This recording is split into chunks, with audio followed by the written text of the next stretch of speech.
बिस्मिल्लाहिर्रहमानिर्रहीम। स्टूडेंट्स, हमारा आज का टॉपिक है multiple if else if statements, या इसे कहा जा सकता है if statements with multiple alternatives.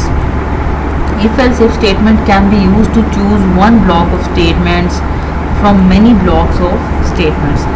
If else if statement को हम इस्तेमाल कर सकते हैं अगर हमारे पास एक से ज़्यादा ब्लॉक ऑफ स्टेटमेंट्स हों और उनमें से हमने किसी एक ब्लॉक ऑफ स्टेटमेंट को चूज़ करना हो, उस सूरत में भी हम इफ़ एल्स इफ स्टेटमेंट का यूज़ कर सकते हैं। यानी आप समझ सकते हैं कि अगर आपके पास नंबर ऑफ़ ऑप्शंस ज़्यादा हैं और आपने किसी एक ऑप्शन को सेलेक्ट करना है on the basis of some condition, तो उस सूरत में हम इफ़ एल्स इफ स्टेटमेंट का इस्तेमाल करेंगे। ठीक है। It is used when there are many options and only one block of statements should be executed on the basis of a condition. ठीक है। बहुत ज़्यादा ऑप्शंस हैं और उनमें से आपने किसी एक ब्लॉक ऑफ स्टेटमेंट्स को सेलेक्ट करना है, एग्जीक्यूट करना है। ठीक है, किसी कंडीशन की बेस पे। उसके बाद हम इसका साइंटेक्स देख लेते हैं। इसका साइंटेक्स बहुत सिंपल सा है। सबसे पहले हम कीवर्ड लिखेंगे इफ़, उसके बाद पैरेंथेसिस में कंडीशन आ जाएगी। ये फर्स्ट कंडीशन है हमारे पास। अगर ये कंडीशन ट्रू है तो उसके जो रेलिवेंट ब्लॉक ऑफ स्टेटमेंट्स हैं वो इसमें हमने कर्ली ब्रेसेस में हमने लिख ली। ठीक है।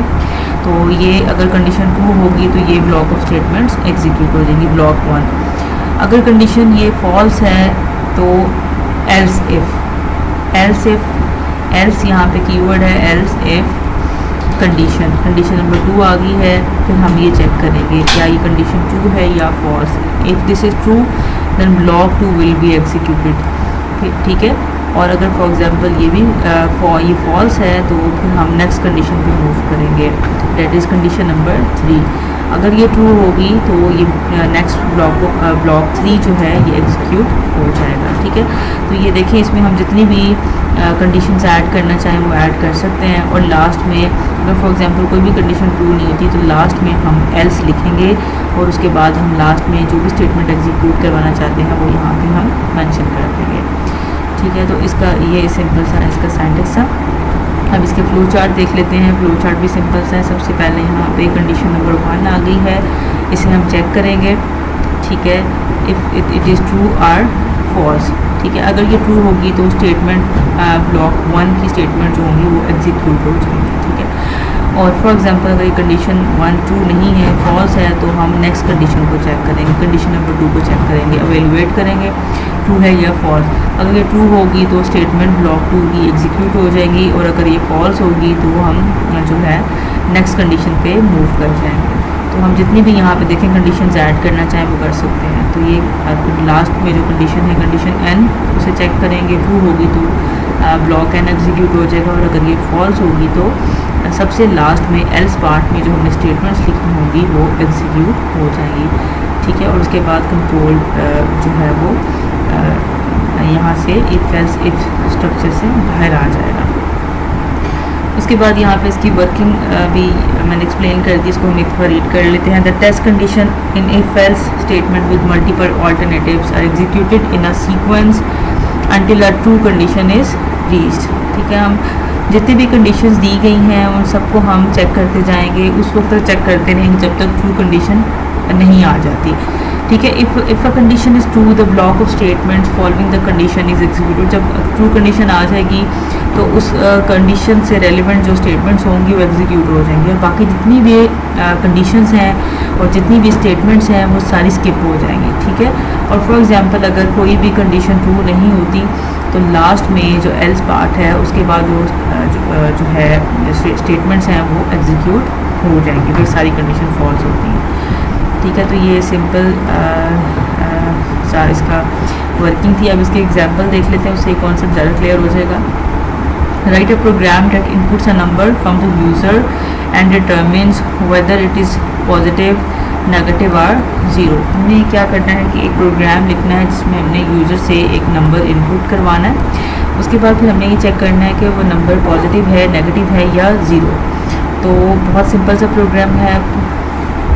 अब यहाँ पे सबसे पहले हमने एक नंबर वेरिएबल डिक्लेयर कर लिया n इंटीजर टाइप का और उसकी वैल्यू हमने यूज़र से ले ली है। प्रिंट की स्टेटमेंट के जरिए उसे मैसेज डिस्प्ले करवाया एंटर नंबर। और फिर उसके बाद हम यूज़र ने जो भी वैल्यू एंटर की वो एन में स्टोर हो गई है। उसके बाद हम यहाँ पे हम कंडीशन बनाएंगे। अब आपको पता है पॉजिटिव नंबर क्या होता है। पॉजिटिव नंबर वो नंबर होता है जो ज़ीरो से बड़ा होगा वो पॉजिटिव होगा, जो ज़ीरो से छोटा होगा वो नेगेटिव होगा, और अदरवाइज़ वो ज़ीरो ही होगा। तो कंडीशन यहाँ पे बहुत सिंपल सी होगी। यहाँ पे इफ़ एल्स इफ़ स्टेटमेंट का यूज़ करेंगे। If n is greater than zero, if this condition is true, printf the number is positive, number positive होगा। एल्स इफ़, ठीक है। उसके बाद हम दूसरी कंडीशन लिखेंगे n is less than zero. अगर नंबर ज़ीरो से छोटा है तो नंबर इज़ नेगेटिव, और अगर ये कंडीशन भी फॉल्स होती है तो लास्ट में हमने स्टेटमेंट प्रिंट करा देनी है द नंबर इज़ ज़ीरो। अगर दोनों कंडीशन ट्रू फॉल्स होंगी तो ऑब्वियसली नंबर जो है अगर पॉजिटिव भी नहीं है नेगेटिव भी नहीं है तो वो ज़ीरो होगा, ठीक है। तो यहाँ पे फॉर एग्ज़ाम्पल अगर यूज़र एंटर करता है फॉर एग्ज़ाम्पल -5, ठीक है। अब फर्स्ट कंडीशन है -5 is greater than zero, condition true होगी, इसका मतलब है ये स्टेटमेंट स्किप हो जाएगी, एग्जीक्यूट नहीं होगी। कंट्रोल मूव कर जाएगा next else if next condition में -5 is less than zero, it means condition जो है वो ट्रू हो गई है, तो ये स्टेटमेंट एग्जीक्यूट हो जाएगी, और बाकी जितनी भी स्टेटमेंट्स हैं वो सारी स्किप हो जाएंगी। तो जो कंडीशन ट्रू होगी उससे रिलेवेंट स्टेटमेंट एग्जीक्यूट हो जाएगी।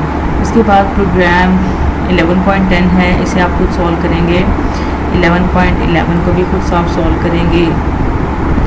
फिर 11.12 को आप इसको भी आप खुद सॉल्व करेंगे।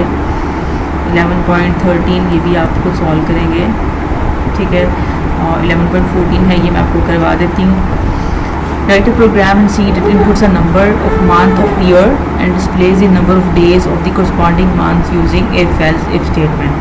If user enters 2, it will display 28 or 29. हमने क्या करना है, यूज़र से एक मंथ एंटर करवाना है, ठीक है। उसके बाद नंबर की फॉर्म में करवाना है। अगर फॉर एग्जांपल 12 मंथ्स हैं तो अगर वो यूज़र एंटर कर सकता है 1 से 12 तक कोई भी नंबर एंटर कर सकता है, ठीक है। जो भी वो नंबर एंटर करेगा हमने उसका जो कॉरस्पॉन्डिंग मंथ होगा उसको हमने डिस्प्ले करवा देना है। फॉर एग्जांपल यूज़र एंटर करता है 1 तो हमने जनवरी डिस्प्ले करवाना है। अगर 2 एंटर करता है तो हम लोगों ने फरवरी जो है वो इसमें हमने नंबर ऑफ़ डेज़ को, अगर 1 एंटर करता है तो हमने इट मीन्स कि जनवरी में कितने डेज़ हैं वो हमने डिस्प्ले करवा देने। अगर 2 एंटर करता है तो उस तरीके से जो हर मंथ के जो नंबर ऑफ़ डेज़ हैं उनको हमने डिस्प्ले करवाना है इसमें, इस प्रोग्राम में। अब यहाँ पे हमने एक वेरिएबल डिक्लेयर किया m, और उसकी वैल्यू हमने यूज़र से ले ली, m मंथ के लिए है। उसके बाद हमने कंडीशन बना ली है। कंडीशन हमने हर मंथ के जो नंबर ऑफ़ डेज़ है वो यहाँ पे हमने मेंशन कर देने हैं। अब हमें पता है कि जो है 31 डेज़ किस किस मंथ में होते हैं, ठीक है।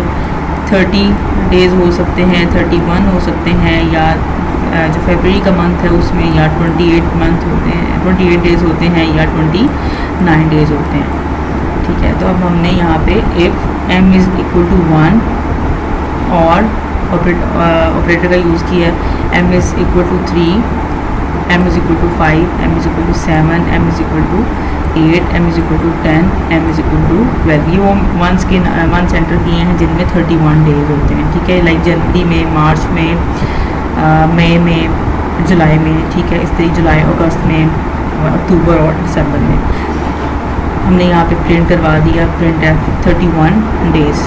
Else if m is equal to 4, अब 4 अप्रैल में होते हैं, अप्रैल में 30 डेज़ होते हैं, ठीक है। इस तरीके से जून में, ठीक है, सितंबर में और नवंबर में। तो m इज़ इक्वल टू 4 या m is equal to 6, m is equal to 9 और m इज़ इक्वल टू 11। अगर ये कंडीशन ट्रू है तो हमने 30 डेज़ प्रिंट करा देने। और हमें पता है कि फरवरी में सिर्फ जो है 28 और 29 डेज़ होते हैं, तो लास्ट कंडीशन हमारी बनेगी एल से m इज़ इक्वल टू 2, उसमें हमने 28 और 29 डेज़ इस तरीके से प्रिंट करवा देना है। अब यहाँ पे इसके आउटपुट देख, फॉर एग्जाम्पल यूज़र ने एंटर किया 9, तो ये सितंबर है, इसमें 30 डेज़ है, तो ये इस तरीके से यहाँ पे इसकी ये आउटपुट आ गया, ठीक है। तो ये सेकंड वाली कंडीशन इसमें ट्रू हो रही है, तो यहाँ पे 30 डेज़ ये वैल्यू प्रिंट हो जाएगी। तो हमारा आज का टॉपिक यहीं पे ख़त्म होता है। तो आई होप आपको आज की टॉपिक की समझ आ गई होगी।